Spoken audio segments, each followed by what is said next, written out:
During the Great Depression, water scarcity was not an abstract fear.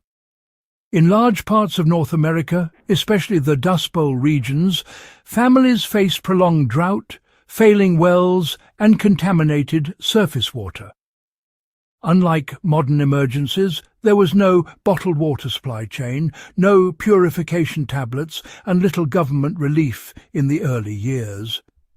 What kept many households alive was not a single device, but a disciplined method of rationing, reuse, and moisture capture that quietly spread from farm to farm.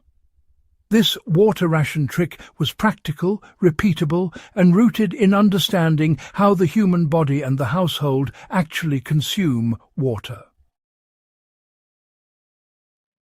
Why Depression-era families treated water as a measured resource rather than a habit. One of the most important shifts during the 1930s was mental, not mechanical. Families stopped thinking of water as something to be used freely and began treating it like food rations. Every gallon had a purpose assigned before it was drawn.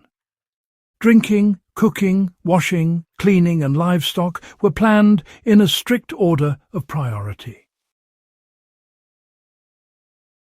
This planning alone reduced waste dramatically. Instead of reacting to thirst or dirt, households scheduled water use around the hottest hours, work cycles and meals.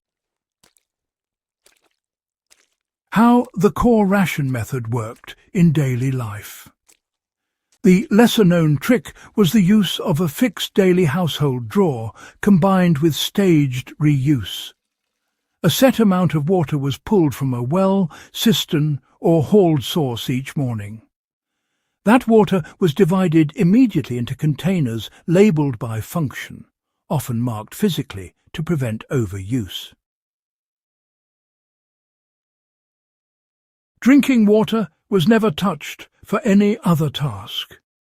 Cooking water was reused for dish cleaning.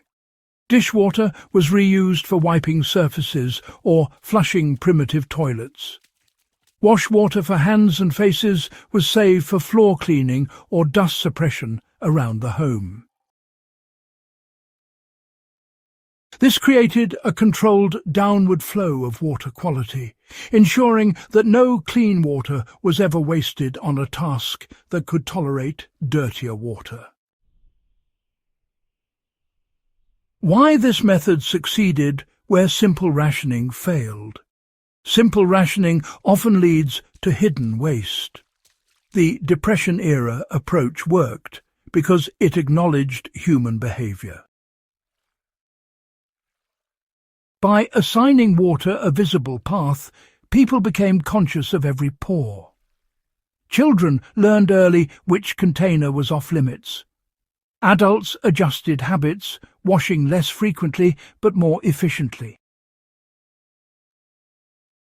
How moisture recovery extended limited supplies.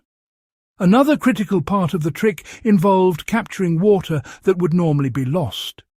Cooking pots were covered tightly so steam condensed on lids and dripped back into food. Hot wash water was allowed to cool in open containers overnight, capturing condensation in enclosed rooms. This reduced thirst and overall consumption during peak heat. Families found clever ways to adjust their drinking habits without risking their health. Contrary to modern myths, Depression-era rationing did not involve dangerous dehydration. Instead, families spread intake evenly throughout the day and avoided large gulps. Water was often consumed with meals or salted foods to improve absorption. These habits, preserved hydration while minimizing the total volume consumed.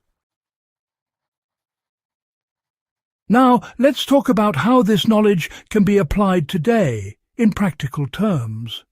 Modern households, for instance, can adapt this method during outages, droughts, or even off-grid living. The first step is determining a realistic daily water allotment per person. The second, really, is assigning clear use categories and containers. For example, cooking water can clean dishes, dish water can wash tools, and that water can suppress dust or flush systems. Moisture recovery through covered cooking and shaded cooling reduces consumption without discomfort.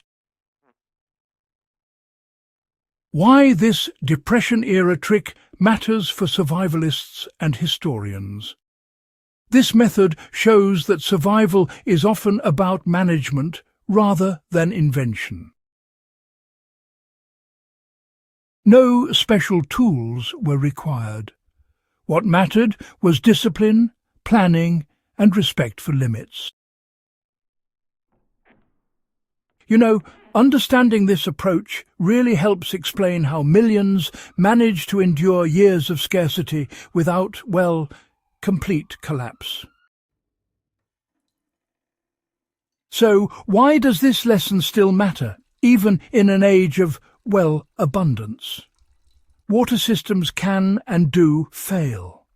Droughts, they have a way of coming back around. And sometimes the infrastructure we rely on just breaks down.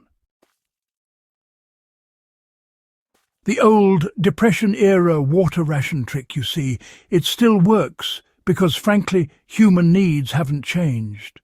Our bodies still need hydration, cleanliness, and, of course, a way to keep cool. The environment, too, still responds to evaporation, condensation, and reuse, just as it always has. For those of you who are serious about history, or who are a bit preparedness-minded, this isn't just nostalgia. It's a tried-and-true framework, one that kept families alive back when the margins were razor-thin, and mistakes, well, they just weren't an option. If this deep dive into forgotten survival wisdom added value to your understanding of the past and what it can teach us today, then please consider supporting Backyard Wisdom. Subscribe, share this episode, and help keep practical history alive and accessible for everyone who takes preparedness seriously.